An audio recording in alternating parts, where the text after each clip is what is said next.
Ya, halo, selamat siang.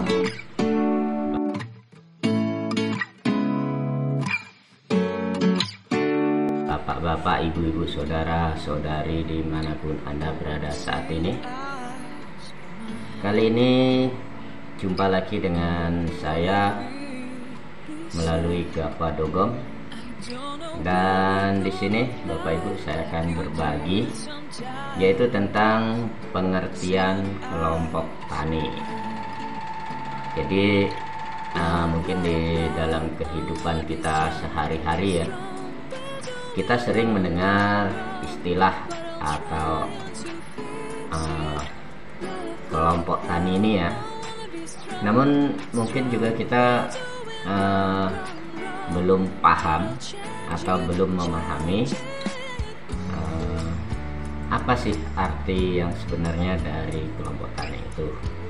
Untuk itu kesempatan ini saya akan berbagi tentang pengertian kelompok tani ini ya teman-teman ya. Jadi Bapak Ibu, yang dimaksud dengan kelompok atau kelompok tani, namun sebelum kita masuk dalam kelompok tani, terlebih dahulu di sini saya jelasin dulu arti dari kelompok. Kalau arti kelompok Bapak Ibu semuanya sudah paham ya. Jadi kelompok itu adalah kumpulan dari orang per orang ya.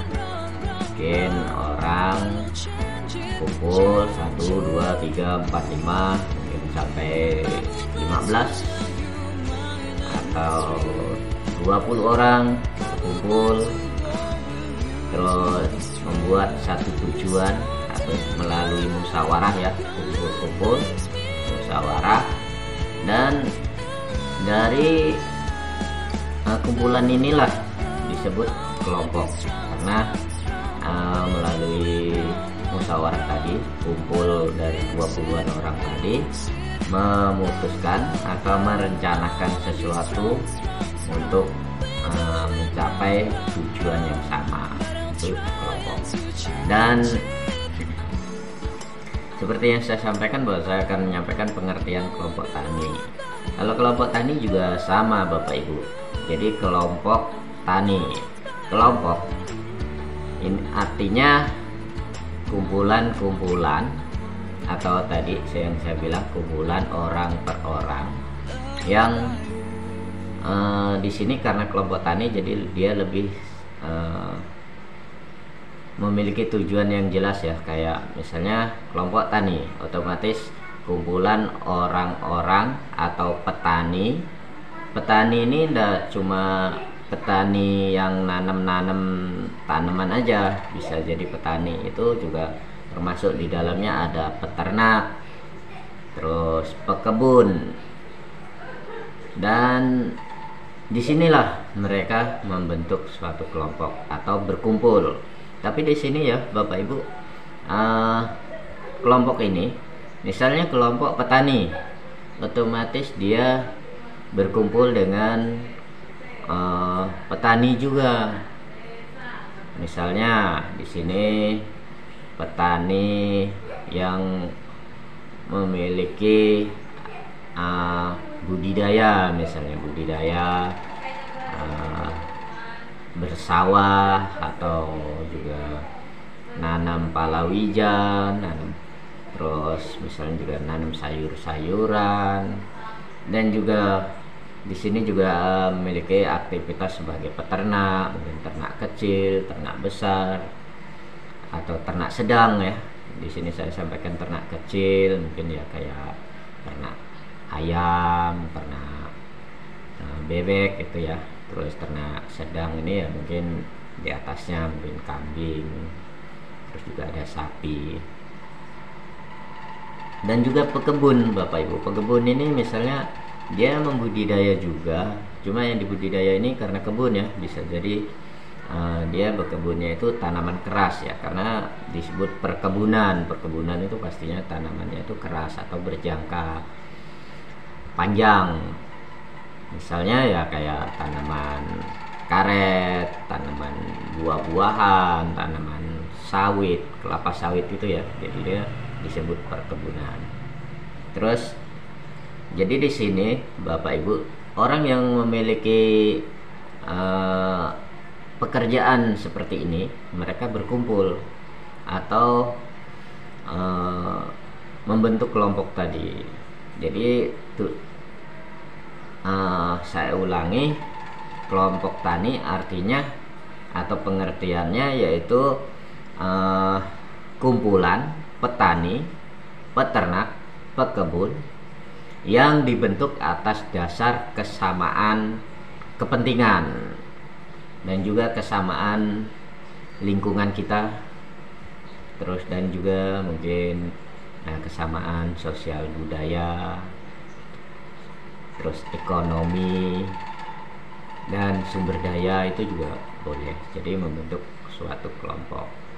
Dan di sini kelompok ini juga memiliki tujuan, diantaranya yaitu untuk meningkatkan tali silaturahmi, terus juga meningkatkan keakraban antar orang per orang tadi. Dan kelompok ini saya bilang tadi di atas, lingkungan yang sama, otomatis itu adalah tetangga-tetangga kita Bapak Ibu. Jadi kita kumpul di situ, otomatis dengan adanya kumpulan atau kelompok ini mungkin ini misalnya dengan tetangga si A si B kita kurang akrab atau bahkan tidak kenal, tapi dengan adanya dibentuk kelompok tani ini kita karena sering ketemu ya, akhirnya menjadi atau terjalin suatu keakraban atau tali silaturahmi yang lebih dekat.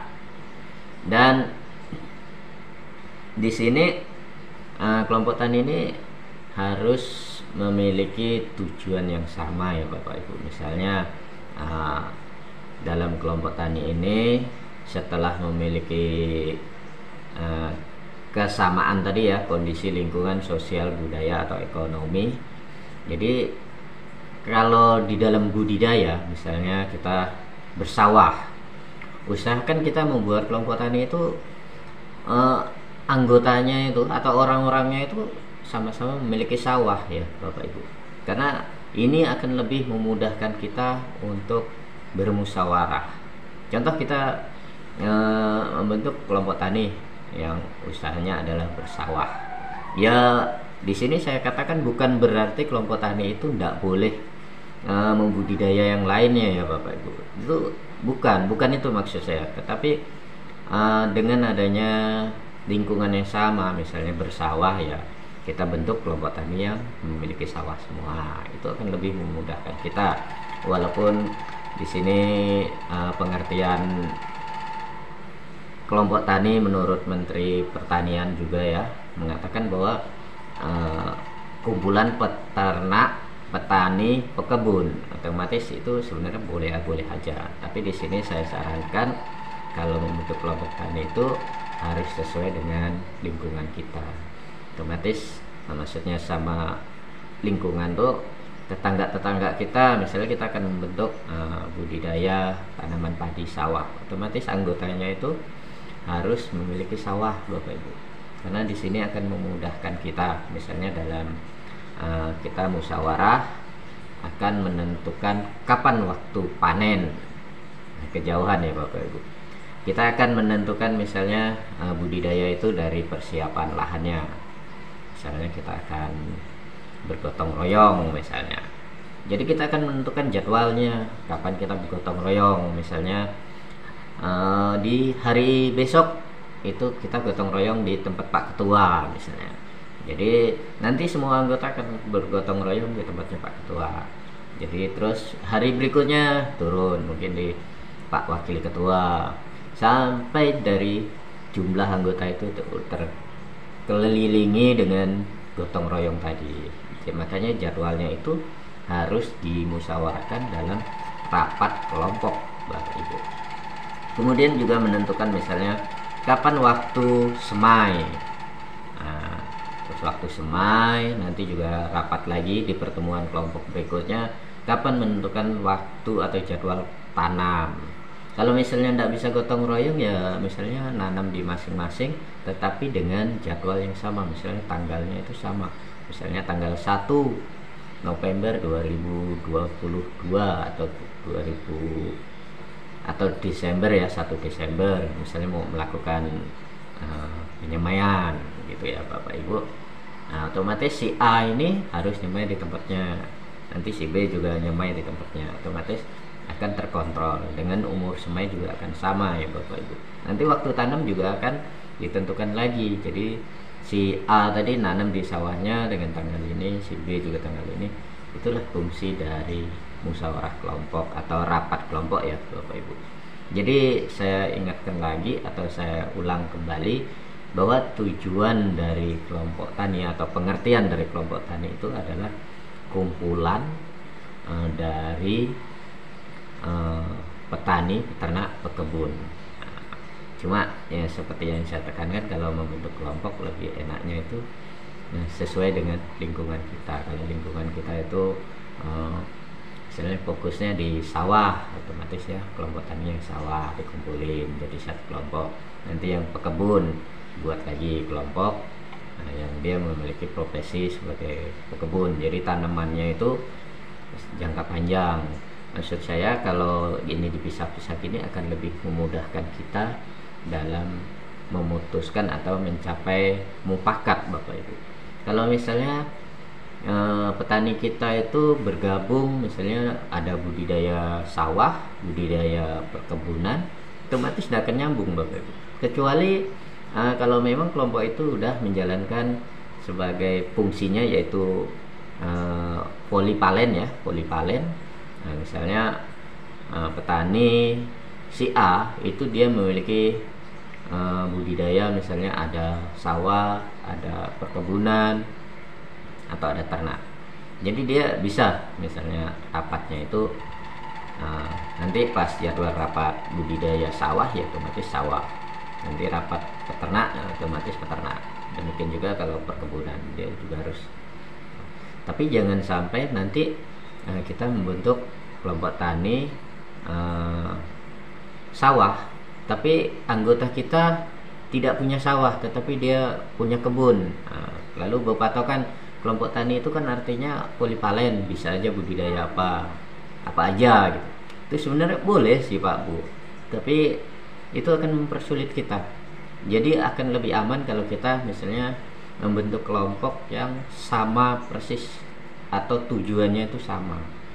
Jadi misalnya kita bersawah, otomatis kebanyakan kita yang anggota kita harus mempunyai sawah. Nah, karena kalau seperti itu kita akan lancar, akan mudah dalam proses mencapai tujuannya. Ya bukan berarti di sini saya bilang kelompok tani tidak boleh memiliki budidaya yang lainnya, boleh aja, itu malah lebih bagus kalau menurut saya. Cuma dalam untuk memperoleh satu tujuan itu tetap kita usahakan kelompok tani itu memiliki satu tujuan, satu profesi, dan lingkungan yang sama. Jadi itu akan lebih mudah prosesnya. Karena kalau seperti yang saya bilang, kalau yang satu punya sawah, tidak punya kebun, terus yang satu punya kebun, tidak punya sawah, otomatis di sini akan bingung nanti kan. Karena ketika kita rapat kelompok, yang satu bahas sawah, yang satu bahas kebun, jadi bingung nanti. Jadi kalau misalnya nanti kita buat kelompok, kita harus pandai-pandai memilih yang mana yang kita utamakan gitu Bapak Ibu. Dan kelompok tani itu anggotanya yang pasti bapak-bapak ya, Bapak Ibu. Karena mungkin di daerah-daerah mana atau bahkan daerah saya sendiri sering saya jumpai bahwa kelompok tani itu juga masih memiliki anggota ibu-ibu. Bukan berarti tidak boleh, boleh, tapi gimana gitu ya, sepertinya enggak. Kalau menurut saya pribadi ya, ini menurut saya pribadi, kalau kelompok tani ada anggotanya ibu-ibu itu kurang pas. Karena kelompok tani itu yang diwajibkan ya memang harus bapak-bapak, karena namanya kelompok tani. Kalau misalnya ada ibu-ibu yang memiliki kelompok juga, otomatis namanya adalah kelompok wanita tani ya, benar nggak? Jadi kalau ibu-ibu anggotanya, otomatis namanya kelompok wanita tani. Otomatis di situ dia akan bergerak, atau anggotanya keseluruhannya juga wanita. Dan biasanya kalau kelompok wanita tani ini dia banyak membudidaya itu sayuran yang, dan lebih sering seperti yang lagi booming saat ini, bahwa KWT itu banyak bergerak di pekarangan pangan lestari. Jadi itu banyak gitu. Bahkan bukan KWT aja, PKK juga ikut-ikutan. Tapi ya enggak apa-apa sih, itu lebih bagus. Bahkan enggak kelompok pun juga boleh, sah-sah aja. Karena untuk melestarikan pekarangan kita itu wajib dilakukan untuk semua orang. Karena apa? Seperti yang kita ketahui bahwa kalau pekarangan kita kelola, kita tanemin dengan sayur-sayuran, dengan tanaman bumbu-bumbu dapur, otomatis itu juga akan memudahkan atau menambah, bahkan menambah penghasilan dalam kehidupan sehari-hari si keluarga khususnya ya, dan juga kelompok itu. Dan kalau misalnya kelompok tani ada pemuda juga kurang pas juga, karena kita juga punya namanya kelompok pemuda tani. Jadi sebenarnya udah ada tempat-tempatnya teman-teman, cuma kadang di daerah-daerah itu, atau bahkan di daerah saya juga belum memfungsikan seperti itu. Jadi saya katakan belum memfungsikan karena apa? Karena ya masih banyak kita jumpai kelompok tani masih ada anggotanya ibu-ibu, dan kelompok wanita tani juga masih ada bapak-bapaknya. Tapi bapak-bapak sih kebanyakan mungkin sebagai pengawas atau pembina sih. Cuma di sini ya mohon dimaklumin aja, mungkin kedepannya akan lebih sesuai fungsinya gitu teman-teman. Tapi kalau sementara ini dengan adanya kelompok itu aja kita udah sangat bersyukur, karena dengan kelompok ini kita juga udah bisa untuk bergerak mencapai satu tujuan yang sama seperti yang saya bilang tadi, misalnya budidaya atau budidaya di pekarangan juga itu udah tercapai atau terlaksana, itu udah bagus sekali. Dan juga dengan adanya kelompok tani ini juga sangat menunjang bahwa proses atau pekerjaan pertanian itu dapat berjalan dengan baik ya teman-teman. Karena berbeda kalau kita melakukan pertanian, bergerak di bidang pertanian, tetapi di luar kelompok tani itu juga susah. Maksud saya bukan berarti tidak bisa dilaksanakan, tetapi maksud saya susah itu maksudnya segala sesuatunya harus kita kerjakan sendiri. Itu kalau sendiri kita bergerak di bidang pertanian dengan perorangan ya teman-teman. Tapi bukan berarti perorangan tidak berhasil. Bisa, sangat bisa bergerak di bidang pertanian perorangan juga bisa berhasil. Tapi tergantung dari modal atau kemampuan yang kita miliki, atau memang kita juga sudah benar-benar paham dengan pertanian ini. Saya yakin perorangan pun juga bisa berhasil. Karena kalau seperti yang saat ini terjadi, kalau kita tidak bergerak di kelompok tani, karena kita juga mungkin lingkungan yang menengah ke bawah tadi ya Bapak Ibu, saya perlu digarisbawahi, kalau kelompok tani berada di golongan menengah ke bawah, otomatis di sini harus membentuk kelompok, karena biasanya kelompok atau masyarakat yang di menengah ke bawah ini perlu dengan adanya kepedulian dari pemerintah, misalnya bantuan-bantuan atau gimana. Jadi kalau seperti saat ini sering kita jumpai bahwa misalnya aja pupuk subsidi pemerintah ya Bapak Ibu, itu harus syaratnya kita berkelompok tani. Jadi untuk yang perorangan itu tidak akan bisa untuk mendapatkan pupuk subsidi, jadi harus melalui kelompok tani ya Bapak Ibu. Demikian juga untuk misalnya bantuan lainnya, misalnya alat dan mesin pertanian, itu juga harus dalam kelompok tani. Kalau perorangan juga tidak bisa. Dan saya bilang tadi bahwa perorangan bisa berhasil dalam bidang pertanian ya karena seperti saya katakan bahwa harus memiliki modal. Karena dalam budidaya pertanian itu kita perlu alat dan mesin. Otomatis kita harus beli sendiri ya kalau bergeraknya di bidang pertanian itu secara perorangan. Oke, itu sedikit informasi tentang pengertian kelompok tani. Semoga bermanfaat. Dan jika Anda kurang paham boleh komen-komen di bawah, atau mau tanya-tanya boleh. Dan jangan lupa like, komen, dan subscribe-nya. Oke, sampai ketemu di lain waktu dengan pokok bahasan yang berbeda. Selamat siang, salam sejahtera untuk kita semua.